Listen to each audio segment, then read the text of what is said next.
8వ తారీఖు రాత్రి మధ్యరాత్రి అల్లమేగుట్టలో ఒక మర్డర్ జరిగింది. ఆ మర్డర్లో భార్య రజనీ భర్తను కాశీరామ్ను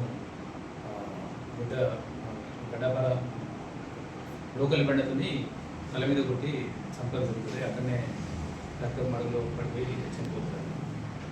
అదే అంతకుముందు ఆమె కొంత తాగడము, ఆమె కూడా వేడి అయింది కూడా, అప్పుడప్పుడు తాగే అలవాటు ఉంటుంది. దానికి సంబంధించి వాళ్ళ భర్త వాడడానికి వెళ్ళి తాగుతుంది తాగుతుంది అంతకుముందు గొడవ పడ్డాడు. అదే క్రమంలో మనసులో పెట్టుకొని ఆయన తాగుతుంటే నేను తాగినందుకు నన్ను కలగడని మనసులో పెట్టుకుని అంతకుముందు 20 రోజుల క్రితం కూడా ఒకసారి అదేవిధంగా అతన్ని చంపడానికి ప్రయత్నం చేసింది. కానీ అప్పుడు హాస్పిటల్లో వేరే వాళ్ళు తీసుకుపోయి అతన్ని చికిత్స చేయిస్తారు, అప్పుడు చావదు. అదే రకంగా మళ్ళీ నిన్న కూడా వేరే ఏదో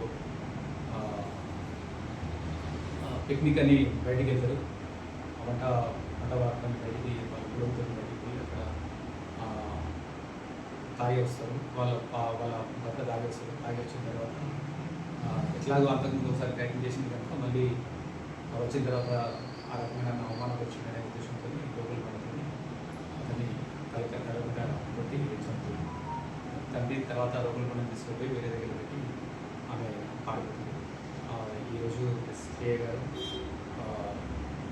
లక్ష్మీనారాయణ, అదేవిధంగా ఎస్ఐ గారు చిరంజీవి వాళ్ళు వెంటనే సర్చ్లో ఉండి వాళ్ళిద్దరు ఆమె దొరకబట్టి మన గురించి ఆమె చేస్తూ మధ్య సమక్షంలో సీజ్ చేయడం జరిగింది. అదేవిధంగా ఈరోజు అరెస్ట్ చేసి రిమాండ్ పంపించేసారు.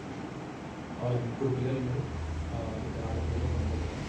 ఆ పిల్లలు కూడా వాళ్ళ తల్లిదండ్రులు పంపించారు. అది జరిగినప్పుడు కూడా అక్కడ చుట్టుపక్కల చాలామంది వచ్చినారు. అక్కడ గొడవ జరిగే అవకాశం ఉంది.